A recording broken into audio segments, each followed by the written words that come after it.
नमस्कार। पर्यावरण के क्लास में आप सभी लोगों का स्वागत है।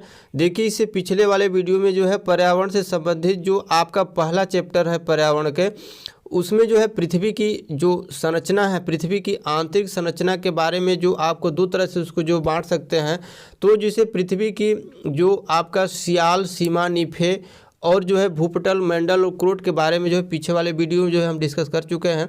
तो आज जो है देखिए हम देखेंगे पृथ्वी के वायुमंडल की संरचना। आंतरिक संरचना के बारे में जान चुके हैं, अब वायुमंडल की संरचना के बारे में भी जान ले। देखिए, वायुमंडल की संरचना में क्या है कि परीक्षार्थी लोग चाहे कोई भी, इसमें बहुत सारे लोग कन्फ्यूज होते हैं। परीक्षा जो एग्जामिनर जो बनाते हैं, इसमें अब कहाँ से कौन चीज़ रख देंगे कोई गारंटी नहीं है। तो देखिए, इसमें क्या करते हैं कि कभी हिंदी नाम दे देते हैं, तो कभी क्या करते हैं कि आपके इंग्लिश नाम दे देते हैं। अब इसमें जो है आपका क्या होता है कि आप जो है कंफ्यूज हो जाते हैं। अब इसको आज देखिए, आपकी इस सारी समस्या को हम दूर करने वाले हैं बस 2 मिनट की वीडियो में। तो देखिए, जो पृथ्वी की वायुमंडल की जो आपका संरचना है वो देख लेते हैं एकदम। आज के बाद इसको आपको पढ़ना नहीं पड़ेगा, एकदम क्लियर हो जाएगा आपका। देखिए, ये तो क्लियर है कि इसको जो है आपको क्षोभ मंडल, समताप मंडल, मध्य मंडल, ताप मंडल और बाह्य मंडल, ये जो है 5 भागों में इसको बांटा गया है। और इसके कुछ उपभाग भी बीच बीच में है, जैसे ओजोन मंडल हो गया, आयन मंडल हो गया। देखिए, आपको अगर पृथ्वी के वायुमंडल की संरचना को जब याद करना है ना, तो आपको क्या करना है कि सबसे नीचे से ही याद करना शुरू कीजिए, क्योंकि आप पृथ्वी पर नीचे हैं। आप वायुमंडल की संरचना को जानना है तो नीचे से स्टार्ट कर दीजिए। अपने दिमाग में ध्यान में रखिए कि हम जो है यहाँ पृथ्वी पर है। पृथ्वी पर जहाँ है वहाँ तो आपका जो है क्या है, क्षोभ मंडल है। तो क्षोभ मंडल है। अब यहाँ देखिए, इसके जो है कई नाम हैं। क्षोभ मंडल जब आप इसको कहेंगे तो क्षोभ मंडल को इंग्लिश में ट्रोपोस्फियर बोलते हैं। अब इसको संवहन या अधोमंडल के नाम से भी जानते हैं। तो इस चीज़ को तो नीचे वाला को तो याद रख लीजिए, अधोमंडल माने कि नीचे की स्थिति, संवहन, संवहन भी आप क्षोभ मंडली चीज़ तो आप नीचे से इसको याद कर लीजिए कि हम नीचे से हैं। लेकिन इसमें करना क्या है कि इंग्लिश नाम में जो है बहुत कंफ्यूज होते हैं। अब इसमें देखिए, क्षोभ मंडल जो ट्रोपोस्फियर आपका है, और आपका जो है क्या, आपका जो बाह्य मंडल आपका जो है एक्सोस्फीयर, और एक ताप मंडल जो है आपका थर्मोस्फीयर। तो देखिए, इसमें कंफ्यूज कहाँ होता है, आपका ताप मंडल, थर्मोस्फीयर और नीचे वाला जो है आपका क्षोभ मंडल ट्रोपोस्फियर, उसमें कंफ्यूज होता है। तो देखिए, जो ताप मंडल की इंग्लिश नाम है ना, ताप जिसे जो टेम्परेचर, जो आपकी जो थर्मामीटर जिसे नापते हैं, टेम्परेचर नापने की जो आपका जो मशीन है उस आप जानते हैं थर्मामीटर। तो जो ताप की बात आ जाए तो उसको थर्मामीटर से तुरंत उसको आप रिलेट कर लीजिए, तब आपको क्या होगा कि थर्मोस्फीयर जो है आपका ये याद हो जाएगा। अब ट्रोपोस्फीयर और थर्मोस्फीयर में जो है आपको अब कंफ्यूज होने की ज़रूरत नहीं है। अब देखिए, आगे आपको क्या बताने वाले हैं कि इसमें देखिए आप कंफ्यूज होते हैं ज़्यादातर कि आप मध्य मंडल और समताप मंडल में। तो जो आपका मध्य मंडल है ना, मध्य मंडल मीसोस्फीयर इसको बोलते हैं।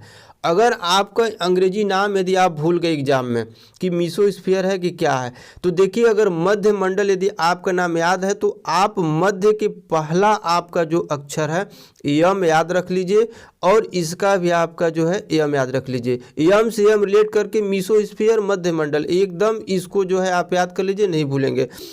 और देखिए, आपका समताप मंडल भी उसी तरह से है।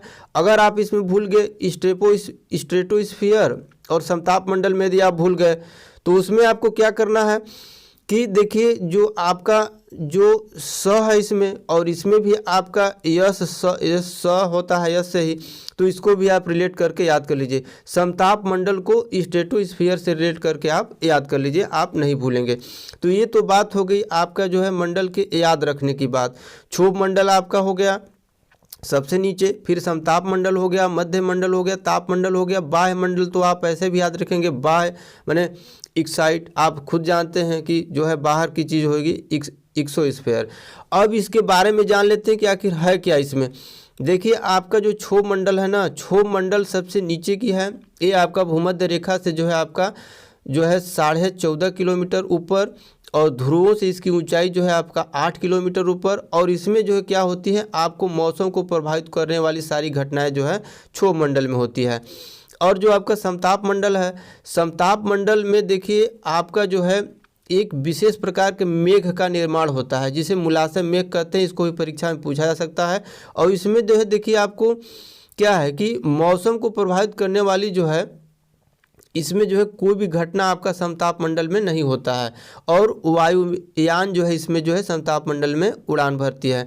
और ठीक समताप मंडल नीचे क्षोभ मंडल, उसके बाद समताप मंडल, इसके बाद ठीक ऊपर जो है आपका है ओजोन मंडल। ओजोन मंडल की आपका लंबाई जो है 32 से 60 किलोमीटर के बीच में है। इसके बाद ओजोन मंडल के बाद जब ऊपर जाएंगे आप ना तो फिर आपका जो है क्या है कि जो है मध्य मंडल है। तो मध्य मंडल में जो है वायुमंडल की सबसे ठंडी परत है। देखिए परीक्षा में कई बार इस क्वेश्चन को पूछा गया है कि वायुमंडल की ठंडी परत जो है कौन होती है। तो जो मध्य मंडल है वही जो है आपका क्या है वायुमंडल की सबसे ठंडी परत है। और ये जो है मध्य मंडल हमको उल्काओं से हमें बचाती है। और देखिए आपका आगे जब तापमंडल में बढ़ेंगे तो जो है तापमंडल आपका जो है 80 किलोमीटर के बाद के है तो इसका जो है तापमान आपका 2000 डिग्री सेंटीग्रेड होता है। और इसी के ऊपर जो है क्या है आपका आयन मंडल है।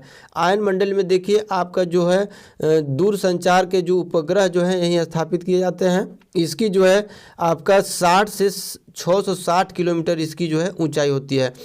और बाह्य मंडल जो है 640 किलोमीटर से ऊपर की होती है। इसमें हाइड्रोजन और हीलियम गैस की जो है अधिकता होती है। तो देखिए पृथ्वी के वायुमंडल की संरचना जो है एक क्वेश्चन चाहे यूपी टेट सुपर टेट कहीं भी हो पूछा जा सकता है, लेकिन इसमें जो है क्वेश्चन गलत करके आते हैं बस केवल नाम से, केवल इंग्लिश नाम और हिंदी नाम से। तो आप जो है जिस तरह से हम बताएं उसको रिलेट करके जो है इसको आप याद कर सकते हैं, आप कभी नहीं भूलेंगे। तो आज जो है पर्यावरण के क्लास में बस इतना ही। धन्यवाद।